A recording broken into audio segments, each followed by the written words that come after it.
Can anyone cook? This is the question Ratatouille asks in the colorful and detailed Parisian universe where one singular rat dreams of becoming a top chef. Ratatouille pits Remy against Anton Ego, the critic, but is Ego the true villain of this story? Bonjour et bienvenue sur la chaîne de Rebecca Rose. I am a voice actor, and a student of storytelling, and on this channel we strive to understand, appreciate, and create stories. And today we are going to talk about Ratatouille. So let's go ahead and dive right in. Here we're going to see the main theme of the film. Anyone can cook, which Gusteau consistently says throughout the film. Amusing title. Anyone can cook.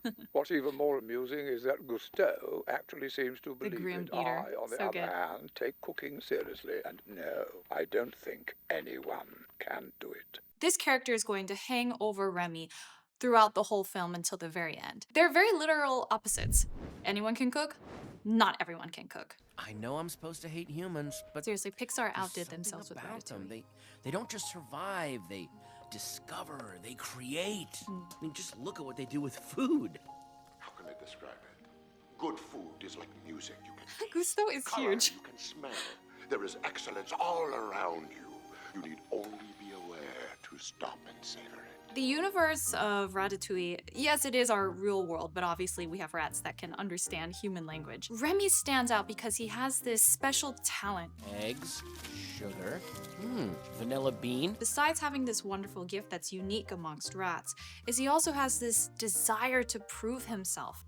Maybe it's those qualities that are both needed in order to achieve excellence. A true artist, you have natural talent, but you also have to have passion and then a drive to become excellent. And Remy carries all of these qualities. It is interesting to note, though, that the rats aren't purely devoid of creativity. They have makeshift boats. They're clearly intelligent enough to do that, but they don't really push themselves or open their minds further to imagine a world bigger than what they actually have. This is the way things are.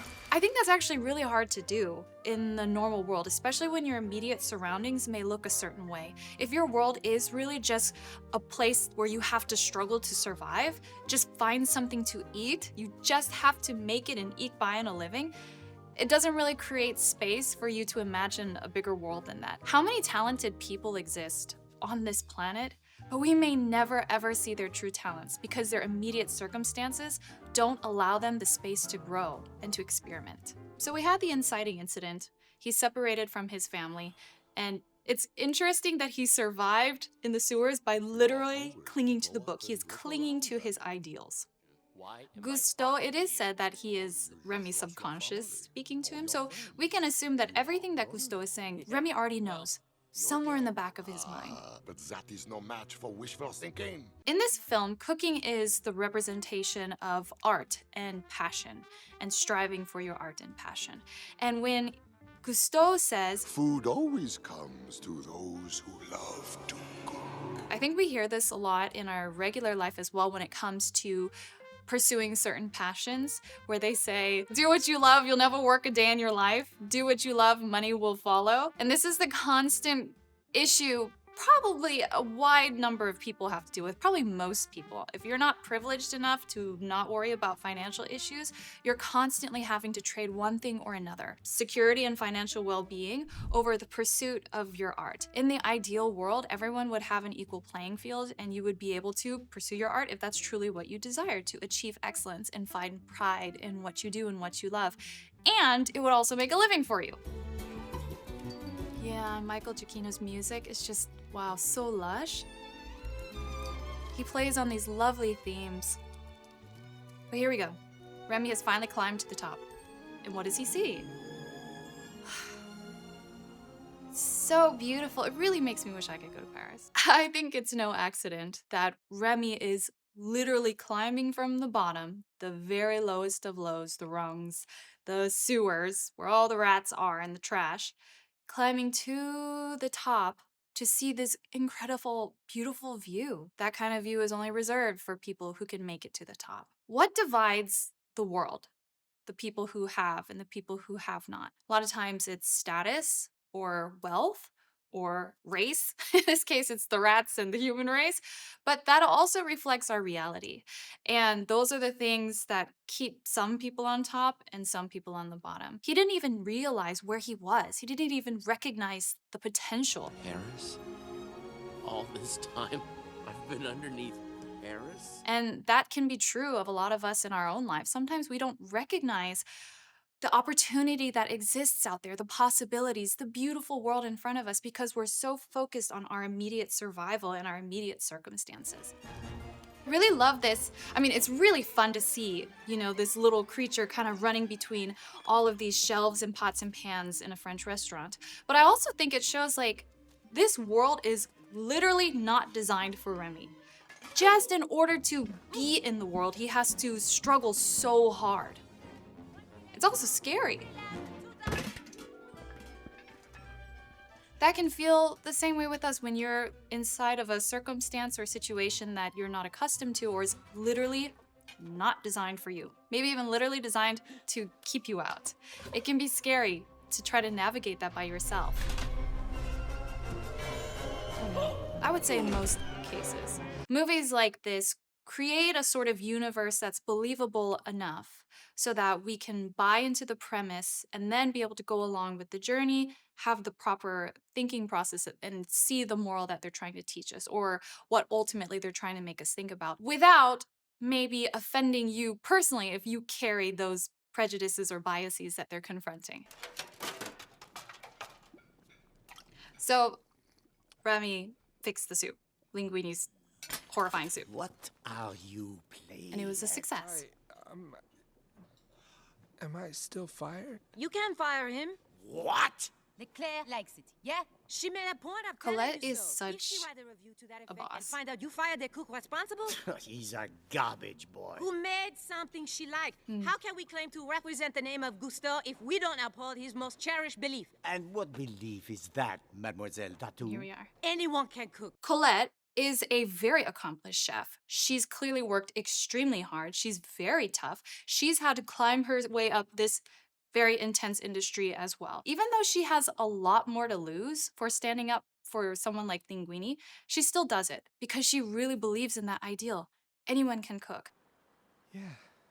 It's so funny because the animators made Paris look so beautiful and detailed and just gorgeous and lush. And then they have these human-looking characters like Linguini, which is like a hot dog with eyes. I always feel so sorry for him at this point. Aww. I feel so sad for Linguini. Patton Oswalt was the perfect voice actor for Remy. This is a moment they have to make a choice. Will they trust each other, they who have been told are natural enemies, in order to achieve something that they could never do on their own? So in reality, they're both taking a huge risk. In Remy's case, someone could actually kill him in the kitchen. And Linguini, a rat? Yes, he's a little bit dopey, and yes, he moves around like a noodle. But once he sees that Remy is actually listening to him, You understand me? Linguini speaks to him on equal terms with a mutual respect. He even says, "You can cook, I can't." He sees Remy's talents where he is lacking. Skinner, on the other hand, he views, yes, Remy as a rat, but he also views, I would say, Linguini as a rat. Skinner just looks down on people. You may not have equal talents and gifts as other people. Linguini clearly does not have cooking talents, but it doesn't mean you should be disrespected for the talents that you do have. What I really appreciate too is the way this film explores the pursuit of excellence. Remy has a natural talent. We see that. It's shown multiple times. However, he's not just born with every single skill. He also has to work hard. He has to learn and study. Remy would never be able to have a chance to work in the kitchen without Linguini's help. He needed somebody like Linguini who was willing to give him a chance. Keep your hands and arms in. Close So we to the talked body, about like Colette this. a little bit Always before, return to right? this position. Cook smooth, fast, sharp. You turn But look at this, to Remy's the learning. your arms in. You I will love minimize that. cuts and burns and When Remy had the use the opportunity to scalpel. learn, he took it. He jumped at that chance. Something unexpected. I will show you. See, here's the thing. Colette, as a woman, she has less leeway to take risks. Colette mentions that part. It was his job to be unexpected. It It is our job to follow the recipe. Yet, if you really want to create something new, you all should experiment. Of course, it's not just throwing whatever crazy thing into the pot, hoping it works out. But if you have the knowledge and the talent, and you have the discipline, and you're deliberate with your choices and you're considerate, you take this and this, and you put it all together, you can create something new. Maybe Colette could create incredible dishes. Maybe Colette could make the most amazing dishes in all of France. But she doesn't have the opportunity to do it because she can't afford to take those risks. Have you ever had a pet rat? No. Did you work in a lab with rats? Nope. Perhaps you lived in... The Squalor at voice some of point. Skinner is Ian Holm, who is Bilbo Baggins from the original Lord of the Rings trilogy. You know who knows. The voice actors Wackadoo. really did a great Rat-tat-tat. job in Hey, this film. why did they call it that? What? Skinner is supposed to be the head chef of this prestigious restaurant, but he never even cooks. You don't see him cook one single dish throughout this whole film. He just likes to direct people. He can't even prove himself, at least in the context of his movie. So he doesn't even cook. He just pushes people around. He's trying to steal this restaurant, and then he's turning it into a commercialized line of fast food. He is the antithesis of what true artistry is. Actually, Skinner is the thief. When we talk about that motive of thievery versus the cook, it is not the Remy who is a rat who is by innate a thief. He's not. Skinner is a human. He's actually a chef, which I thought chefs cook. They create. But it doesn't mean just because you wear the hat, you wear the uniform, and you're working a kitchen that you are actually a chef. Skinner is the one who is taking. He is the real thief here. He is taking the prestige and the reputation of Gusteau's and then turning it into mediocrity because he is not actually an artist. This shop is actually real in Paris. It's been around since like the 1800s. This is what happens when a rat gets a little too comfortable around humans. We look out for our own kind, Remy. When all is said and done, Yeah. we're all we've got.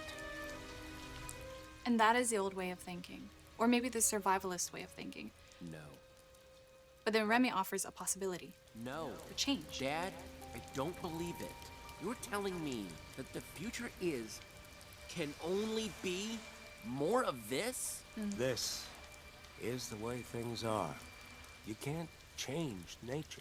Change is nature, Change Dad. is nature. The part that we can influence. And it starts when we decide. Ah, it's so beautifully written. Where you going? With luck, forward. Without change, life will cease to exist. We must have change in order to survive. And as Remy says, with luck, forward. He may not be able to dictate exactly which direction he's going to go, but he will keep moving.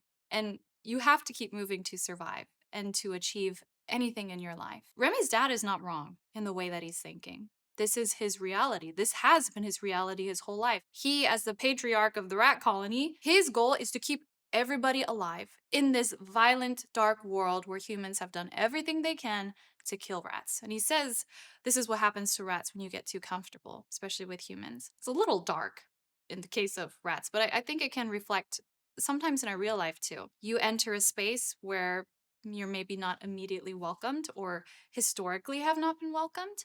And sometimes, literally sometimes you are violently shut out. Maybe not in a mousetrap or anything, but it can feel that way where you are actively prevented from joining that space. Now, finally, we've met the villain of the film. He's finally entered. It's like more than an hour in. This is Ego. I like how his typewriter actually has a skull on it. And his room is shaped like a coffin. Symbolism, anyone? Gusteau's. Finally closing, is it? No. More financial trouble. No. A fierce critic. Announced a new line of I wonder, microwave does he just egg never rolls. sleep? Is that why he has dark circles? It's If you are creating art, there will always be critics out there. That's inevitable. People like to criticize. Maybe it's jealousy.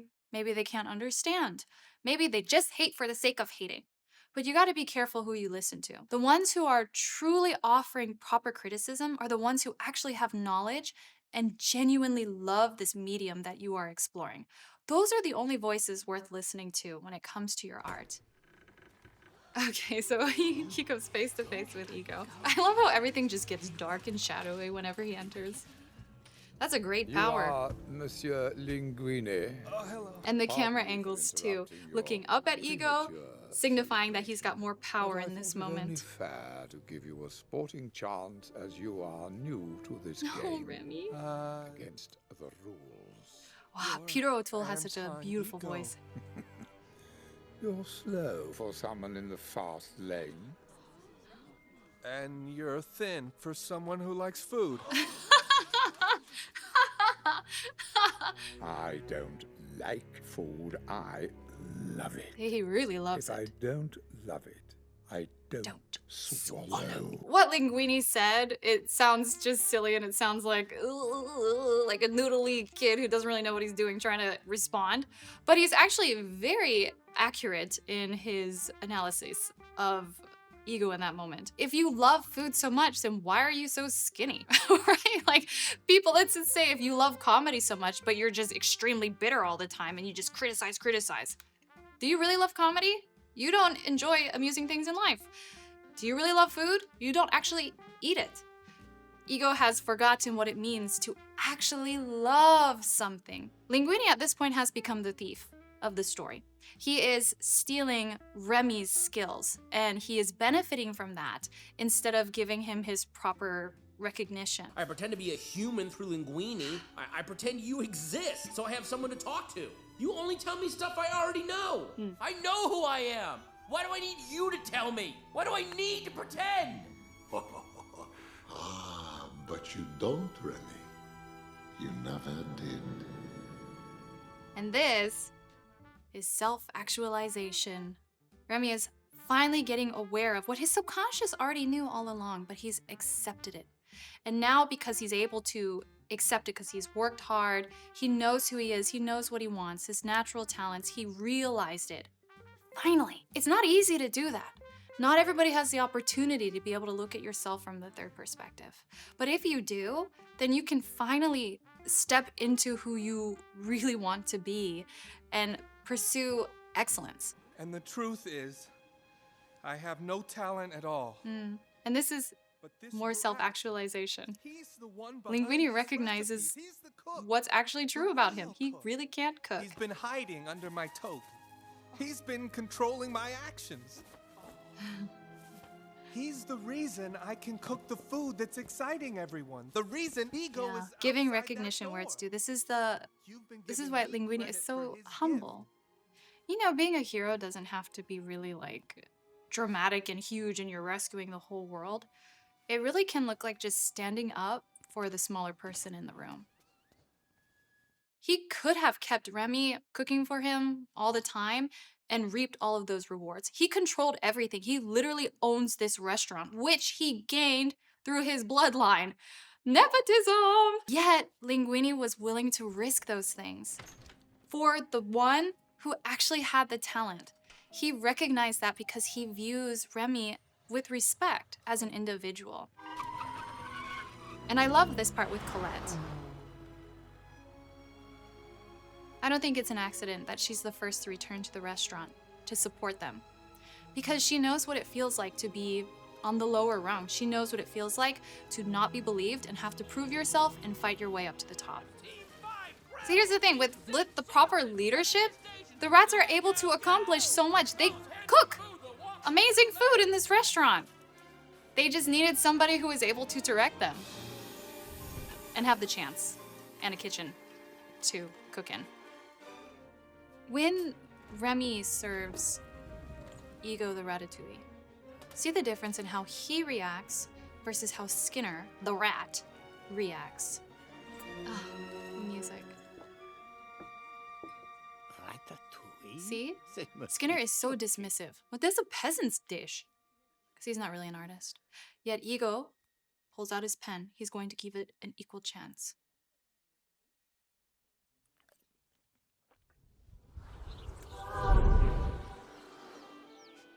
This may perhaps be one of the most beautiful scenes in film. I don't know, it makes me emotional for some reason looking at this. It's that nostalgia, right? We all know how that feels. When somebody who loves you and just you've had a hard day out and they cook food for you. That's why we love food. And that's all it took for Ego to remember. Because he loves food. He really loves food. This is another thing I love about Ego. When Colette came out, he didn't dismiss her. He immediately assumed, oh, she must have been the chef. She must have been the person who created the best dish I've ever had. I don't think it's an accident that he can recognize that, because in his mind, the greatest chef that he experienced was his mom. In the past, I have made no secret of my disdain for Chef Gusteau's famous motto, anyone can cook.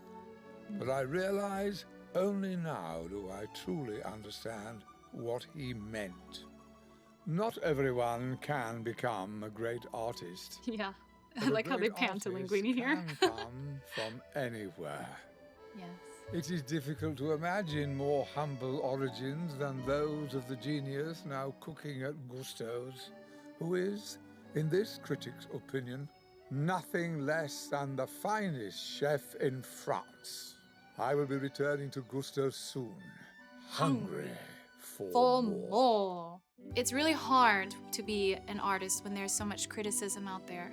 It's even harder when you have an upward climb, when it feels like the society around you is not made for you, when people are actively trying to keep you out, when you're coming from a background of struggle and difficulty or perhaps trauma, and you need to escape that and your family's mindset is still stuck there. It's difficult to be a great artist or a great chef. But here's the thing, anyone can cook. The important thing, what we can control, and hopefully with our little actions, change on a wider scale, is making it possible so everyone has the chance to cook. They may not become the greatest artiste in the world or the greatest whatever in the world, fill in the blank to whatever that job may be. But the important thing is that they have the opportunity, the mentorship, the space to try. And change only happens when we're brave enough to take the first step. If you enjoyed this video, I hope you watch this film analysis next. And please return to my channel soon, hungry for more.